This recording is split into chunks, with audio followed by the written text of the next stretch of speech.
രാജാവാകുന്ന നിത്യസത്യവചനത്തിനായി ഞങ്ങൾ അങ്ങയെ സ്തുതിക്കുന്നു. യേശുവേ, അങ്ങയുടെ പരിശുദ്ധാത്മാവിനെ നൽകി അങ്ങയുടെ മാഹാത്മ്യം കാണുവാൻ ഞങ്ങളുടെ ഉൾക്കണ്ണുകളെ തുറക്കണമേ. വചനമനുസരിച്ച് അങ്ങയുടെ സാക്ഷിയായി ജീവിച്ച് നിത്യജീവിതത്തിന് ഞങ്ങളെ അർഹരാക്കണമേ. ആമേൻ. വിശുദ്ധ പൗലോസ് ശ്ലീഹ കൊറിന്തോസുകാർക്ക് എഴുതിയ 2-ാം ലേഖനം 9-ാം അധ്യായം 1 മുതലുള്ള തിരുവചനങ്ങൾ. വിശുദ്ധർക്കുള്ള ധനശേഖരണം. വിശുദ്ധർക്ക് വേണ്ടിയുള്ള ശുശ്രൂഷയെപ്പറ്റി ഞാൻ നിങ്ങൾക്ക് എഴുതേണ്ടതില്ല. നിങ്ങളുടെ സന്നദ്ധത എനിക്ക് ബോധ്യമുള്ളതാണ്.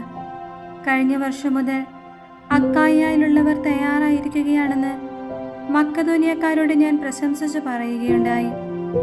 നിങ്ങളുടെ തീക്ഷ്ണത നിരവധി ആളുകൾക്ക് ഉത്തേജനം നൽകിയിട്ടുണ്ട്.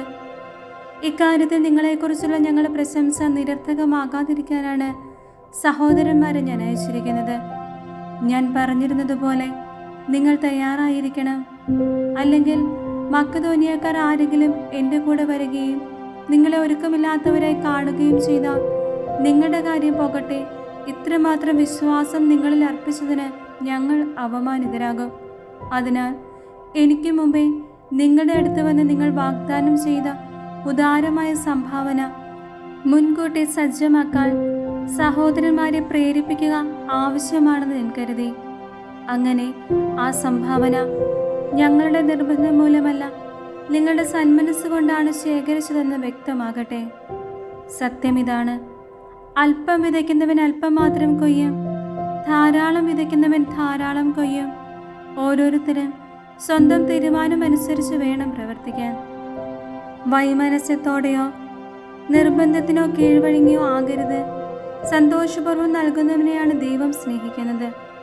നിങ്ങൾക്ക് ആവശ്യമുള്ളതെല്ലാം സദാ സമൃദ്ധമായി ഉണ്ടാകാനും സൽകൃത്യങ്ങൾ ധാരാളമായി ചെയ്യാനും വേണ്ട എല്ലാ അനുഗ്രഹങ്ങളും സമൃദ്ധമായി നൽകാൻ കഴിവുറ്റവനാണ് ദൈവം. എഴുതപ്പെട്ടിരിക്കുന്നത് പോലെ അവൻ വാരി വിതറി, അവൻ ദരിദ്രർക്ക് ദാനം ചെയ്തു, അവൻ്റെ നീതി എന്നേക്കും നിലനിൽക്കുന്നു. വിതക്കാരന് വിത്തും ഭക്ഷിക്കാൻ അപ്പവും കൊടുക്കുന്നവൻ നിങ്ങൾക്ക് വിതയ്ക്കാനുള്ള വിത്ത് തരുകയും അതിനെ വർദ്ധിപ്പിക്കുകയും നിങ്ങളുടെ നീതിയുടെ വിളവ് സമൃദ്ധമാക്കുകയും ചെയ്യും. നിങ്ങൾ ഉദാരശീലരാകേണ്ടതിന് ദൈവം നിങ്ങളെ എല്ലാവിധത്തിലും സമ്പന്നരാക്കുകയും അത് ഞങ്ങളിലൂടെ ദൈവത്തിന് കൃതജ്ഞതാ സ്തോത്രമായി പരിണമിക്കുകയും ചെയ്യും. എന്തെന്നാൽ സേവനത്തിൻ്റെ ഈ ശുശ്രൂഷ വിശുദ്ധരുടെ ആവശ്യങ്ങൾ നിറവേറ്റുക മാത്രമല്ല, ദൈവത്തിന് അർപ്പിക്കുന്ന നിരവധി കൃതജ്ഞതാ സ്തോത്രങ്ങളിലൂടെ കരകവിഞ്ഞൊഴുകുക കൂടി ചെയ്യുന്നു. ക്രിസ്തുവിൻ്റെ സുവിശേഷം ശിരസാ വഹിക്കാനുള്ള നിങ്ങളുടെ വിധേയത്വം വഴിയും അവരോടും മറ്റെല്ലാവരോടും നിങ്ങൾക്കുള്ള കൂട്ടായ്മയുടെ ഔദാര്യം വഴിയും നിങ്ങളുടെ ശുശ്രൂഷയെപ്പറ്റി ബോധ്യപ്പെട്ട് അവർ ദൈവത്തെ സ്തുതിക്കും. മാത്രമല്ല, നിങ്ങളിൽ മികച്ചു നിൽക്കുന്ന ദൈവകൃപ നിമിത്തം അവർ നിങ്ങളെ കാണാൻ ആഗ്രഹിക്കുകയും നിങ്ങൾക്ക് വേണ്ടി പ്രാർത്ഥിക്കുകയും ചെയ്യും. അവർണ്ണനീയമായ ദാനത്തിന് ദൈവത്തിന് സ്തുതി.